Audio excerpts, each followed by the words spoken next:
बात चीन और पाकिस्तान की, जो भारत के खिलाफ किसी न किसी साजिश का ताना बाना बुनने में जुटे रहते हैं। चीन अपने पिट्ठू पाकिस्तान को तो तैयार कर ही रहा है, जबकि खुद भी तिब्बत में अपनी वायुसेना की ताकत बढ़ा रहा है। लेकिन भारतीय वायुसेना ने चालबाज चीन की हरकतों को भांपते हुए अपनी ताकत को और ज्यादा बढ़ाना शुरू कर दिया है। साफ है, गलती करी तो चीन और पाकिस्तान दोनों को ही महंगा पड़ेगा।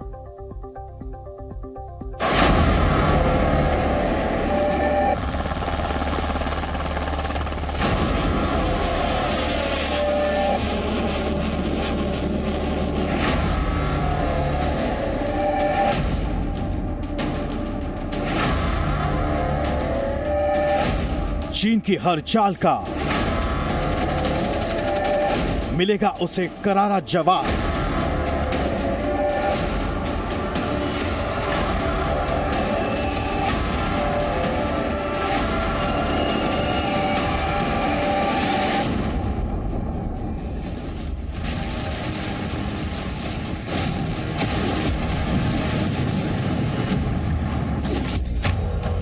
चीन की चालबाजी खत्म होने का नाम ही नहीं ले रही। चीन लगातार तिब्बत में अपनी वायुसेना की ताकत बढ़ा रहा है। यही नहीं, अपने पिट्ठू पाकिस्तान को भी नए सिरे से तैयार कर रहा है। चीन की चालबाजी भांपते हुए भारतीय वायुसेना ने भी बड़ी पैमाने पर नए आधुनिक एयरक्राफ्ट को खरीदने का प्लान तैयार कर लिया है। यानी कुछ सालों के भीतर ही 2.5 से 3 लाख करोड़ रुपए के नए उपकरण भारतीय वायुसेना खरीद लेगी। इनमें सबसे बड़ा सौदा 97 स्वदेशी तेजस मार्क 1A का होगा। इसे साल के आखिर तक पूरा कर लिया जाएगा। तेजस मार्क 1A का सौदा 1.15 लाख करोड़ रुपए का होगा। ये उन 83 तेजस मार्क 1A के अतिरिक्त हैं जिनका सौदा 2021 में हुआ था। पहला 2 सीट वाला ट्रेनर तेजस मार्क 1A 4 अक्टूबर को वायुसेना को मिलेगा, जबकि पहला फाइटर तेजस मार्क 1A अगले साल की शुरुआत में मिलेगा। भारतीय वायुसेना इस समय अपने सबसे कमजोर दौर से गुजर रही है, इसलिए उसको ताकत का सबसे बड़ा बूस्टर डोज देने की तैयारी है। लगभग 3 लाख करोड़ रुपए की खरीद के इस बूस्टर डोज में मिसाइलें भी खरीदी जाएंगी, हेलीकॉप्टर्स भी और रडार भी, लेकिन सबसे बड़ी तादाद यानी लगभग आधी रकम फाइटर जेट्स खरीदने में खर्च की जाएगी, जिनकी भारतीय वायुसेना को सबसे ज्यादा जरूरत है। खास बात यह है कि ये फाइटर जेट्स स्वदेशी होंगे। आपको बता दें कि वायुसेना 66 स्वदेशी लड़ाकू हेलीकॉप्टर्स प्रचंड भी खरीदेगी। भारतीय वायुसेना के सामने चीन और पाकिस्तान दोनों ही चुनौती हैं। वहीं वो खुद फाइटर स्क्वाड्रन की कमी से जूझ रही है। दूसरी ओर पाकिस्तान की वायुसेना को भी चीन लगातार फाइटर जेट्स और ट्रेनिंग के जरिए मजबूत कर रहा है। लेकिन भारत की नजर पाकिस्तान और चीन दोनों देशों की हरकतों पर बराबर है, इसलिए वायुसेना लगातार खुद को तैयार कर रही है।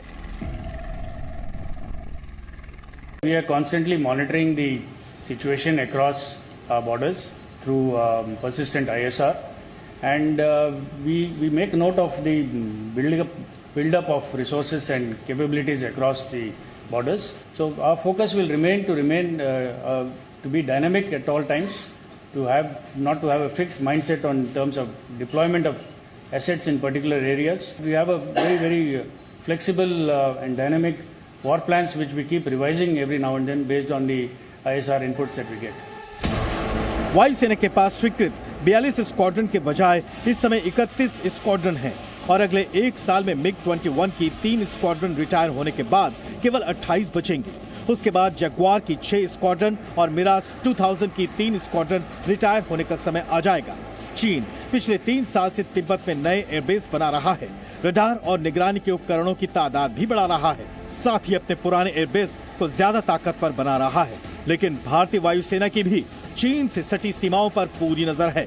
इस बीच चीन ने अरुणाचल प्रदेश से सटी अपनी सीमा पर trans forum for international cooperation आयोजन किया है। यह आयोजन 4 और 5 अक्टूबर को हो रहा है। इसमें उसने पाकिस्तान के विदेश मंत्री जलील अब्बास जिलानी, पाकिस्तान के अलावा अफगानिस्तान और मंगोलिया को भी बुलाया है। न्यांगची वो जगह है जिसे केवल 2 साल पहले चीन ने ल्हासा से सड़क के रास्ते और रेल के रास्ते जोड़ा था। न्यांगची की दूरी तवांग से केवल 150 किलोमीटर है। अरुणाचल को लेकर चीन का ये पागलपन आगे भी जारी रहेगा। जाहिर है चीन लगातार भारत के खिलाफ उकसाने वाली हरकतें कर रहा है।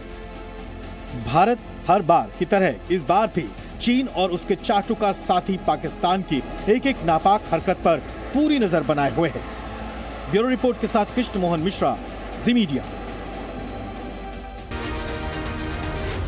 जी न्यूज़।